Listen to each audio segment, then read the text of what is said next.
Awesome. Welcome, everyone. What is today? October 8th. It's October already.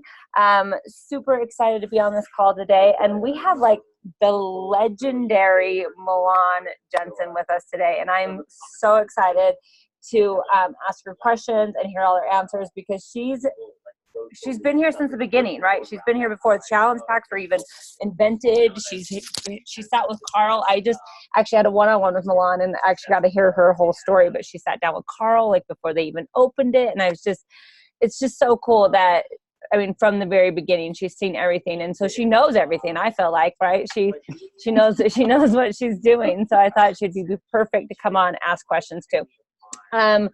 Couple quick themes. This is our last call until probably after leadership. Next week we won't have a call because of leadership. Probably the week after we'll probably take a break. So we'll probably pick back up the week of October 22nd-ish. So if you guys have anybody you want to hear from, let me know. Just send me a message of who you guys want as our next hot seat guest. Beat your best month. So make sure you're aware of it. Make sure your team's aware of it and pushing for it. You guys should get an email on Thursday of your whole downlines, their number to beat their best. So you should get that on Thursday if you haven't already. You guys should already received yours, I believe. So that's what we're pushing over here. And in the last 90 days, as strong as possible. The Elite Report will come out Friday. Hopefully I'll have it on Thursday. If so, I'll message you guys and you guys can send me email getting your numbers. But enough of that. Let's get to Milan. Milan, how are you? I'm fabulous. Thank you. Good. So why don't you kind of start off by telling us a quick version of your story, of your Beachbody story so far, how you got started, where you're at today. Okay. Quick version is I basically at the peak of my income earning years in the corporate world, I was in a job a lot like, I don't know, the best I could describe was what Jeff Hill used to be in. I quit. People were shocked. I just couldn't do it anymore. And mostly because I wanted what time. And I really quit to take better care of myself. So I got married. Carl calls 6 times and said, hey, come help us do this. I said, no, the Beachbody name. No, I don't like fitness. No. I don't want to do network marketing anymore. So he wins the Persistence Award for sure. And I went to visit him for 3 days with my husband, Kevin. And at the same time, I was getting job offers to go back into the corporate world and didn't know what I was going to do. And I just want to tell you one thing. I was walking out the door, still not sure if I fit into this community because quite honestly, fitness and weight loss and all of that has been the struggle of my life. And I was around a bunch of people who had won that game and I had never won that game. And Carl taps me on the shoulder and he says, listen, Milan, what if you could create a business doing something you really loved? Something you were really proud of, where the most important part of the success of that business was that you took really good care of yourself first and the people you love.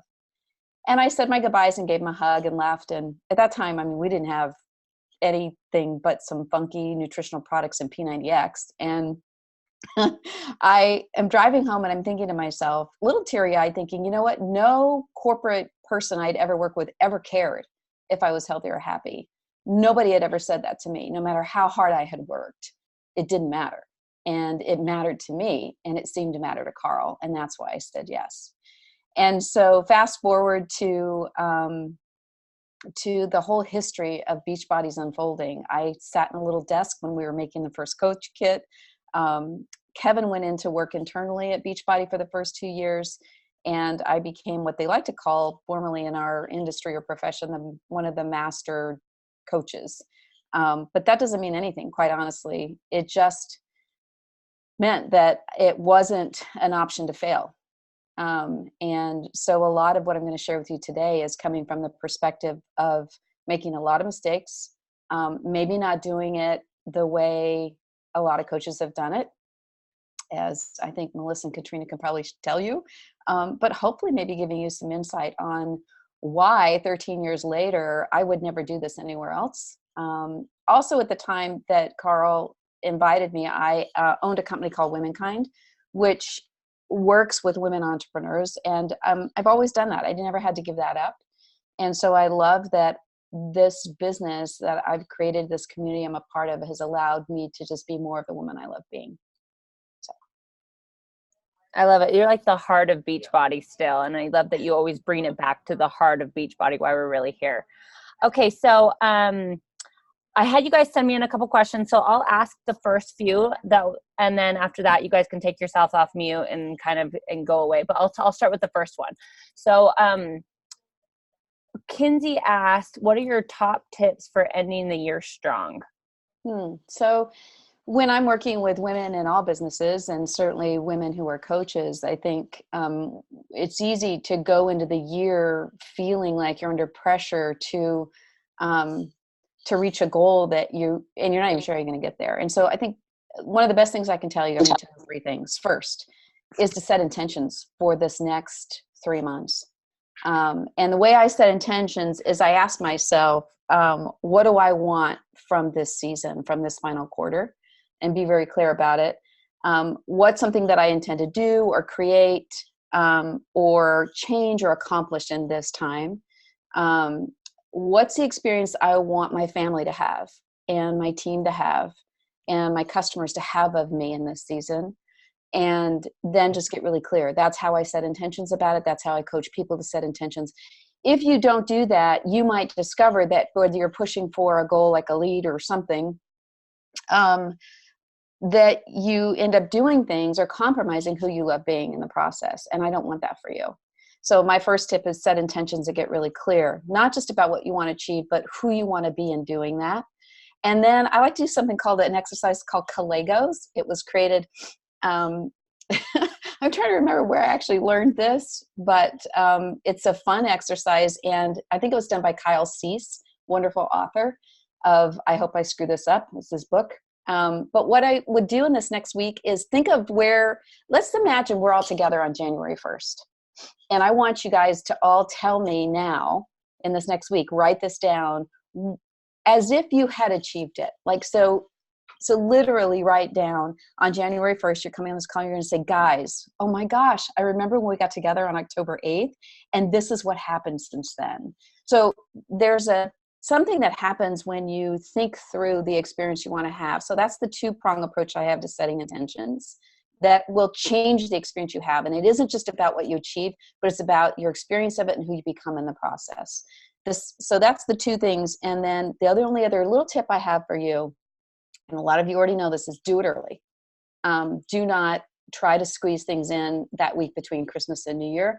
In fact, whatever goal you have, I'm hoping that it is done, over with, finished by, let's say, the first week of December, because you got Thanksgiving in there too. So what happens to coaches when they push right up to the last end is not always a good thing for your experience. So I'm going to say, whatever date you have for getting something done, give yourself like a 2-week fudge factor where you've got it done early. That's my 3 best tips on how do you end your year strong. And I'm always going to talk more about the experience of it and who you're becoming of it, and the example you're setting as a leader than I am, giving you these things of the how-tos. And I'll talk about that a little bit later. I love it. Those are great tips. Okay, next question that I'm actually getting a lot of is, what is your recruiting process? How are you recruiting? Where are you getting your coaches from? And then kind of maybe circle from there, once you get your coaches, how are you getting them started? Kind of a two. Okay, that's a big one. So I'm going to tell you 2 answers to this. First is how important it is to stick to what I will define as a sales system and a recruiting system. And I wrote some notes about this because I wanted to make sure that I articulated this well. In our system for how we bring coaches on board, it starts with inviting them. Typically, this is Beachbody system overall. And every company has one, by the way.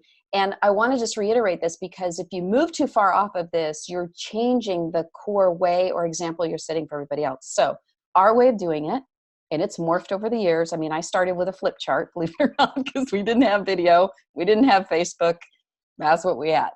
And it was actually super effective, by the way. But we invite typically tips for somebody to come up, be a customer. That's system number 1. Then we engage them somehow so they have positive result. And from that positive result, we then invite them again to be a coach. Sometimes you guys might be teaching, invite, at the point they say yes, you say, oh, you can be a customer or coach right then and there. It doesn't matter. But then the whole idea is that we convert most of our coaches from customers. I think you guys would all agree. That's core to our system. And so the only thing I've added to that, and this came with some maturity in the business. It wasn't, it is what I teach a newbie is still what I just talked about. But as you mature in this business, it wasn't so much about sponsoring 3 people every month or whatever number you have. It was more about finding, let's say 12 women a year that I work with very closely. And I call this whole process Finding Wonder Woman. And so because I wanted to find women like me, not just converting customers to coaches. And so I have a whole process for doing that, but it's about 5 steps. So I'm going to just tell you about the steps and then see if I can give Sydney a longer explanation of the actual how, like the dialogue. Because I think all of us are at a stage now where we're really looking for women who want to step into this work and create a business doing something they love and really see it that way. So the first question obviously is, who is she? I think you guys, because of branding and everything else, are pretty clear about who that person is. For me, a 60-year-old great-grandmother, she's different than who it might be for Holly, let's say. So be clear about who she is. Who do you want to surround yourself with? In my case, it's not all women that are 60, probably women that are 40 plus, but be clear about that, because that's the woman that's going to start showing up in your life. And I'm not just talking about social media, by the way, because most of my recruiting is not done on social media. In fact, 0. So I do it face-to-face, belly-to-belly in my life as I'm meeting people. But keep in mind, I'm looking for these 12 strong Wonder Women to join my team. I am not looking for constant conversion. The second is I create a vision. So what are you setting out to do? Carl created a vision for me when he said, what if you could create a business doing something you really loved? Something you're really proud of, where the most important thing was you took care of yourself. That was an instant vision that he had for me and that he had about his company overall. And it's sticking to this day. But what's your vision of this? Like, why would I join your vision for this? And what's your dream for your team? What's the experience you want them to have? Get really clear about that, because you're going to articulate that to me if you're having a conversation with me about becoming a coach. Your vision is critical there, especially to finding powerful women. Am I speaking to any men? Not sure. Powerful men and women who are going to take this and run with it. Step 3 is, I want you to think about what your weak link is. And this is going to be really interesting, because most people don't go here. We always think it's, we got to paint the rainbows and unicorns picture. But a lot of reasons that you aren't having conversations with really strong women in your business is because there's some weak link you have that's preventing you from doing it. Okay, so my weak link that was in my first conversations that brought on some really amazing women was, okay, I don't like the name Beachbody. And I don't really like working out. And I haven't even created a training system yet back then. We didn't even have a kit really. And I didn't even know the business was going to be around in 6 months. Okay, so those are pretty weak links. I didn't know if I could do this. I had come from the corporate side, but I had never proven to myself I could actually do this. Another weak link. So why do I have you write those things down as step 3? Because there's something interesting happens when you're having a one-on-one conversation with a woman who you think is really considering this as a career, that when you talk about the weak links, you become really real with her. And I'm going to let you hear how that helped me have these conversations effectively. The step 4 is the invitation. So in my invitation, I always say things like, listen, you've known me for a while, or I know we just met, whatever it is, the context of our relationship. I promised myself I would not let this week go by without at least seeing if you're open to having a discovery conversation about working together or something like that. Okay, that's the invitation, whatever your invitation is. But I would be really clear about saying, here's what I want to talk about and why you. And I would use the word discovery. I'm just curious if you're open to even having a conversation or going through a discovery process with me about this. And then, I kind of have some more details about that, but that is kind of how I got to face-to-face with the women that I really wanted to work with. And it also boosted my confidence. So let me give you an example. First, one of the first women that I invited to the founders meeting actually was Judy Finneran. I don't know if you know Judy. She's kind of becoming a legend in her successful 2B mindset.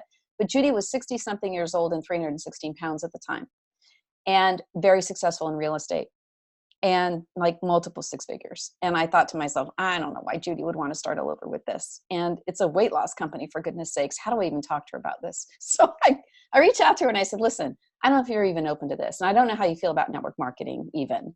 But I'm going to tell you, I'm going to warn you in advance, this company has a really weird name. And, but I think they're telling the truth about weight loss for the first time. And I respect what they're doing. I don't know if we're going to be in business 6 months, but here's what I do know. If you and I locked arms in this together, what we could create is pretty amazing. So I'm just checking in to see if you're open to having a conversation about that. So I just want you to hear how I invited Wonder Women, like really powerful women that I was maybe afraid to invite any other way. So I just wanted to give you that tip about creating a conversation that is founded on those things. Who she is, you know, like what matters to her and know her. The creating a vision of what you're going to go do, why her, and then talking about maybe some of the weak links. You could say, I started this business 6 years ago and I'm kind of at a plateau right now. And the reason I'm having this conversation with you is I want to surround myself with women who want to take it somewhere else than I've been able to take it on my own. Maybe that's the truth for you right now. Be truthful about where you are. We'll enroll her in that truth. And the nice thing about it is then she's coming in and you don't have any explaining or hiding or convincing or anything later on. I mean, Beachbody's been through a lot of ups and downs since I started. And all of the women who started with me in these conversations have stuck. So that's the recruiting process. I'm going to say it in 2 steps. The first is stick to the basic way we do it for all your newbies. And as you become a leader and you start wanting to kind of have deeper, more meaningful conversations with higher level potential women, use the Wonder Woman method, the Wonder Woman conversation for bringing her on board.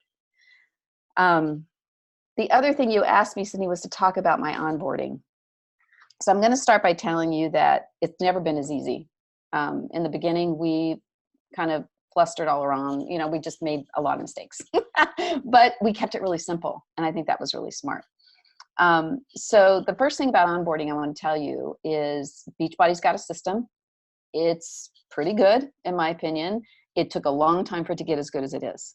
And because it focuses on a way of doing this that is a good starter way to do it, which is, you know, invitations, challenge groups, those things.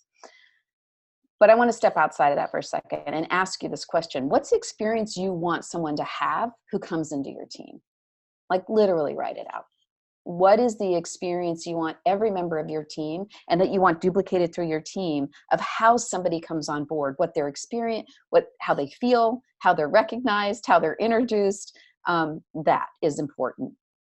Then that usually to me gets translated in an email that's a welcome. Keep in mind, Beachbody's welcoming them and inviting them to certain things. And so you are a layer on top of that. And so what's the first email that you send that says, here's your first steps. Here's a link to, you know, our coach onboarding in the back office. I would stay as close to being in alignment with Beachbody as you can. And here's where that wisdom comes from is I create a system completely outside of Beachbody because I wasn't a Success Club Challenge Pack Challenge Group girl. So for my people, I felt like I had to go create something else. And it worked. Because systems work, but it made it harder for them because they would still get information from Beachbody. You're like, well, what is this Team Cup thing? And what is this Success Club thing? So I'm going to tell you now, after all these years, stay as close in alignment with plugging them into what Beachbody offers as possible, and then just add to it. So first steps email, I really like the idea of them getting a welcome message from you all the way down as many levels as you can go. A voice message, either direct to their cell or through Facebook Messenger, either way. And let's see. So just make them as visible as possible and think what's the experience I want them to have. And then the third step of the onboarding is what Tracy Morrow and I always call the virtual latte. So I schedule a virtual latte with them. We all get a cup of coffee, whatever. And I like to keep that at about 20 minutes. If you make it too long, you make it too hard to duplicate. So the things I talk about when I onboard somebody is obviously welcome, so excited. My goal is to meet you where you are. So I don't want to assume anything about where, your vision for this than what you hold yourself. And I think it's important because sometimes people will tie themselves to you because they see you as super successful. And they're like, I'm not like her, but if I am, maybe I can do what she does without actually doing the work. So I've had people go, well, how come, actually I've even people who have joined who have expected me to build their entire leg for them. So early on in that first virtual latte, I set an expectation around, I'm going to meet you based on your involvement. 2, I'm going to include you in everything. So regardless if you just joined for a discount or you see this as being your next career, I want to include you in everything. So I'm going to link you to whatever's available. Regardless, you choose what you engage in. I choose 3 goals that matter most to them. I let them know I'm a resource and a mentor, but their success is up to them. And I often say, independence is my greatest gift to you. Would you agree? So that, again, I'm setting kind of the coursework for them being self-starters. Let's see. I also tell them there's going to be ups and downs. This is a business. And so, this is the process of development. And so if you disappear, like if you stop showing up, how do you want me to handle that? It's a really good question to ask. And then I just go through a simple checklist and kind of create an action plan. And I plug them into what Kim's just launched in the coach training system. I didn't used to do that. I built a whole entire coach university with 30 lessons that took them through creating volume and sponsoring their first 2 and building a little Emerald tribe that is really a big part of my system. But I have found that the university that I built is still there, but I'm better serving them, just keeping it super simple and getting them engaged through Kim's program now. So that's the onboarding process. Did I cover everything? Right. I think I did. So many good, I already wrote a page of notes. Do you guys have any questions on that? Anything to add? Right. I have a question. Go ahead. Amazing. So I love how you approach it, and you obviously just have a very calming way you explain things. So I need to tap into that. But when you have someone that, you ultimately say success is up to you, and they tell you their goals are, no, I want to advance in rank and I want to be successful. I want to start making insert X $500 a month, right? So you're thinking to yourself, wow, this coach is really ready to go. When they start not showing up to team calls, they're not engaging in the message pod, they're not showing up in the challenge group, and just kind of, what's that conversation? Because I tend to pull people like, hey, missed you on team call, where are you? And it seems to not be working currently. Yeah. So, in that virtual latte, part of that conversation is, there's a good chance you're going to disappear, or you're going to stop being engaged, or you're just going to stop, And so I ask them, how do you want me to handle that? Because what I would normally do is reach out to you at least 3 times to find out what's going on. But they'll usually answer you, how do you want me to handle that? Every day. So in my mind, I'm thinking every day they're asking 2 questions. Can I do this, and is it worth it? Can I do this, and is it worth it? And what happens as they move along the process of thinking, I want to get to 500 a month or 5,000 a month, whatever it is, something happens where the answer to that is, I'm not sure. And so they disengage. And so my next conversation with them is that I say, here's what I know happens. At some point, you're asking yourself, can I do this, and is it worth it? Is that where you are right now? And that gets them to answer me almost 100% of the time, and gets them back into a conversation of where are you right now and what's realistic for you. I think that sometimes it's a natural thing to immunize them in advance of what's going to happen. And so then you have a higher chance of holding on to them. So I oftentimes tell them, here's what's going to happen is you're going to reach out to the people, you're going to start your journey, you're going to talk about it on social or however you decide to do it. And you're going to have some success. And that success will probably feel like it's happening with some ease, but discomfort because it's new for the first 90 days. And after about 90 days, you're going to hit this wall because you will have, you will have shared this with people, and now you're going to get to that uncomfortable point of where do I go after this? That is going to happen. I let them know. I immunize them in advance.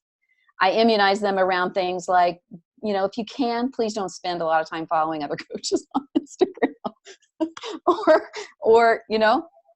because I think what happens is we're looking for the easy button. How did she do it? Or as soon as my challenge group failed, I'm like, there must be another way. What do I do? So I think that that's why your virtual latte is so important. And that's why your communication with them in the beginning is so important, is these little drips of immunizations against what's naturally going to happen, and keeping them engaged and saying, just say to yourself, I get this. This is part of the journey, and focus back on 4 vitals. We're back on 4 vitals again. And I think that's the best answer I can give you around keeping them engaged. That's go ahead, Vicki. Okay, so I also posted this in the chat yesterday, but this is I feel like the perfect opportunity to talk about this question. So as we all know, we've all had coaches lose rank, whether it's dropping from Emerald, dropping from Diamond, dropping from Star Diamond qualifications. And I often find that it's harder for them to get their mojo back after dropping rank.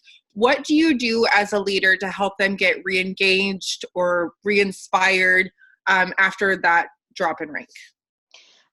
So core to this for me is that I am not so, I don't overemphasize rank over volume. So any of you who have seen me talk about the 500 Diamond Strong model, so I have people who are building towards a different picture of rank than just getting to Diamond, where one person cancels their Shakeology and, oh my gosh, no, and I only earn $54 because all my people are on Shakeology HD, and I'm kind of propping this thing up, and it's my aunt, my whatever. So I'm like, look, that's one way to get to Diamond. Another way to get to Diamond is to just focus on personally sponsoring people who are going to build a little Emerald tribe and then start to teach that. So that to me is the focus. Then rank happens as a result of building Volume Strong, and their income is the real proof that what they're building is strong. So because let's face it, like you get to Diamond and the difference between one person qualifying is $18 or $16 maybe, or $14 per cycle of what? So I think that one of the best things I could do is celebrate Diamond, but even celebrate more building a Volume Strong team. And that takes longer because, when we very first started, I thought, a Diamond is 12 people. How easy is that? And then I was shocked at how hard it was for people to do it.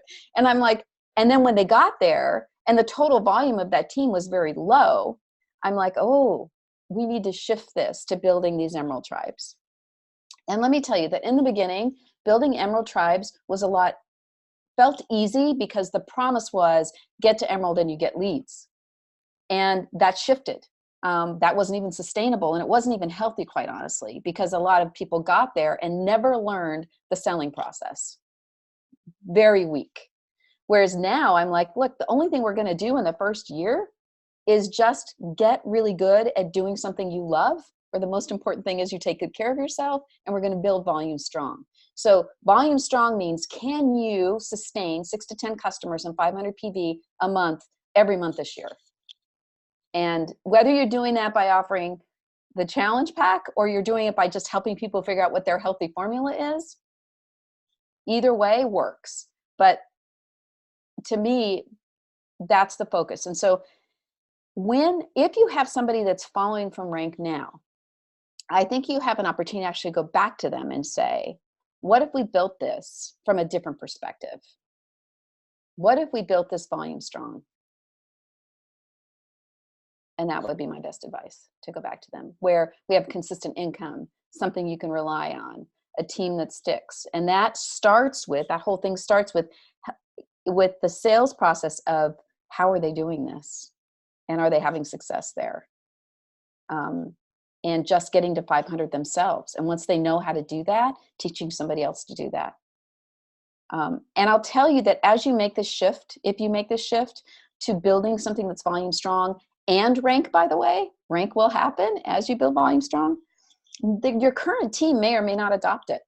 There may be people that are just like, that's just another thing. I did the challenge group thing, that didn't work. So they're not in a mindset to follow you. A percentage of your team is going to watch you and go, is this really solid? Because it looks solid, but can it be done? And I want you to say that if you are making a shift to building a volume strong organization, know that there's a percentage of your team that will follow and a percentage that will not, and a percentage that will watch you. That's not who you're building it for. You're building this for the new people that come on board. And the new people that come on board are going to be plugged into a way of doing this that they have a higher rate of success with. So build it for them. Don't build it to try to merge your whole team over and prove this works. That's the hardest thing about this, I think, is that we every day want to wake up saying, I want to prove this works for me and for them too. And a huge part of that equation is out of your control. It's what they do. So. Thank you. No, I love that. Okay. So Jessica asked, she says, she's like, I love that you build off social media. What are some in-person marketing strategies you share with your coaches to build their business off social media as well? Like, how do you duplicate building off social media? So social media is such a powerful thing. I don't want you to think that it isn't, and that I don't absolutely support it. I think it's allowed us to expand in ways we never could before. And yet I've also seen it kind of suck the life out of a lot of people too. So the skills aren't any different. Like the engagement of being curious about somebody isn't any different. So, but the difference is how you're spending your time. And I am out in my life, in the world, going to local events, especially events around health and wellness and women and entrepreneurs. I'm look in your community for those things because they're there, and get out and go to them. I was talking to a coach not long ago, and she was doing all the things we say to do in social media. And every month, like, her energy was getting lower and lower. I'm like, what's going on? She's like, I just am not getting traction. I must not be good at this. I'm like, whoa. What works. Everything you're learning in social media about meeting somebody and being genuinely curious about them and creating a conversation with them and all that works. Go do it out in the world. Like, she's like, I want to run. I want to do Tough Mudders or whatever. I'm like, get out and do them.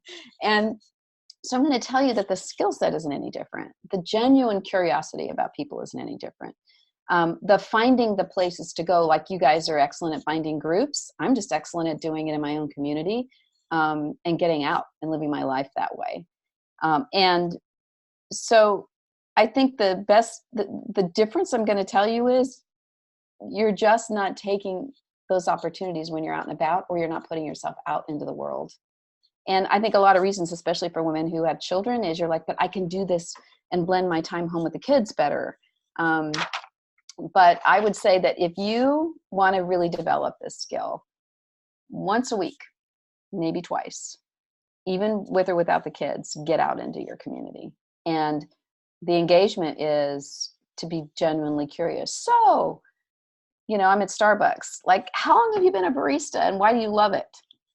I'm at Costco. I'm like, isn't it fun to shop on a Tuesday afternoon? Have you been here on a Friday?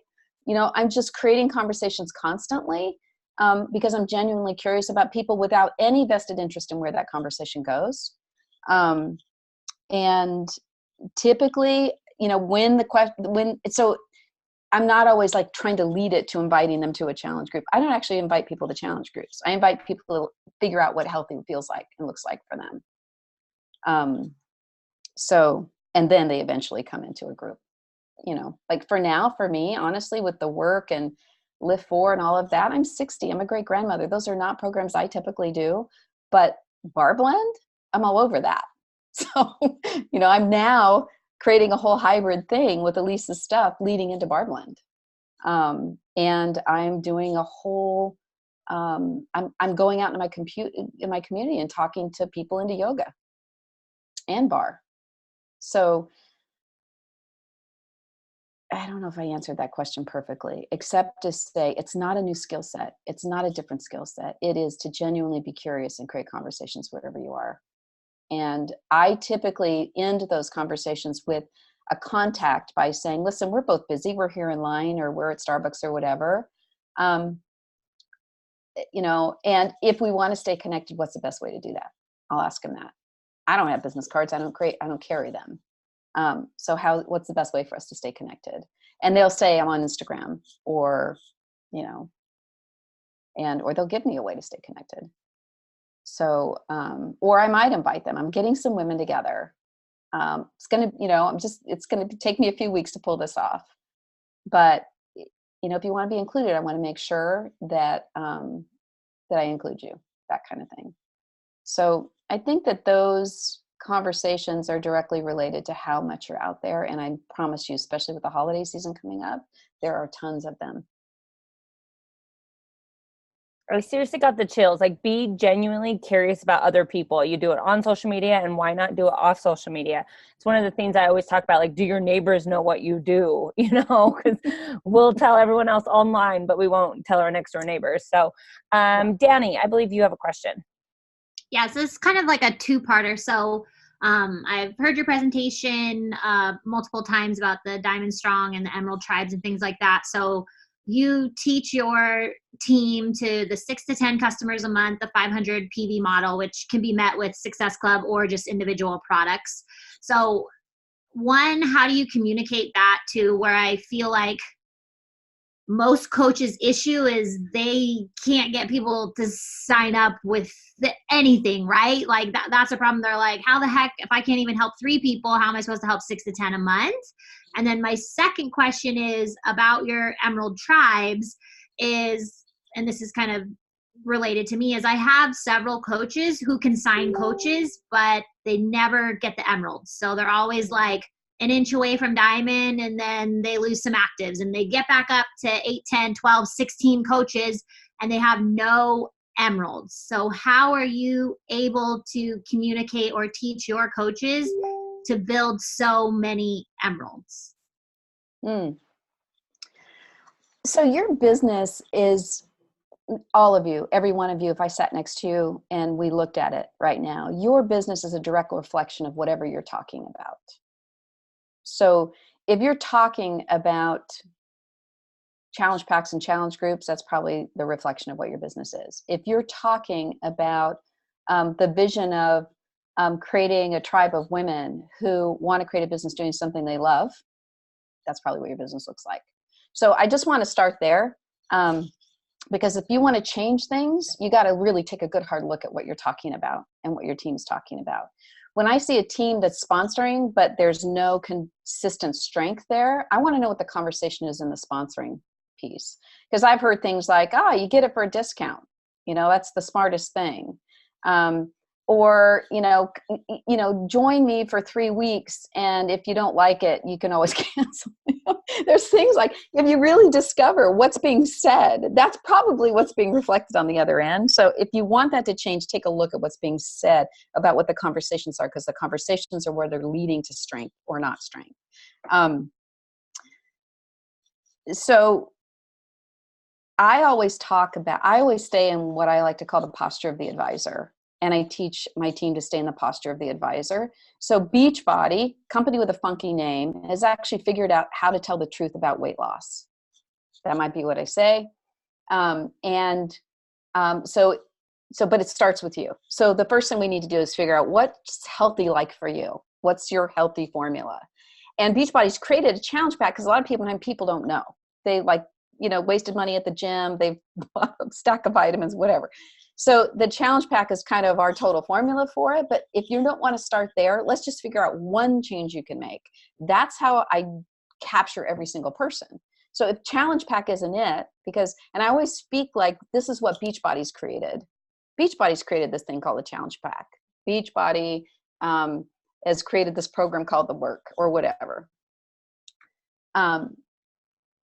So that always puts me kind of over in this advisory role in a discovery process with them. And I teach that to my team so that they don't ever feel like they're the pitching, selling person, trying to convince them that the challenge pack is the best deal. I say Beachbody bundled it that way.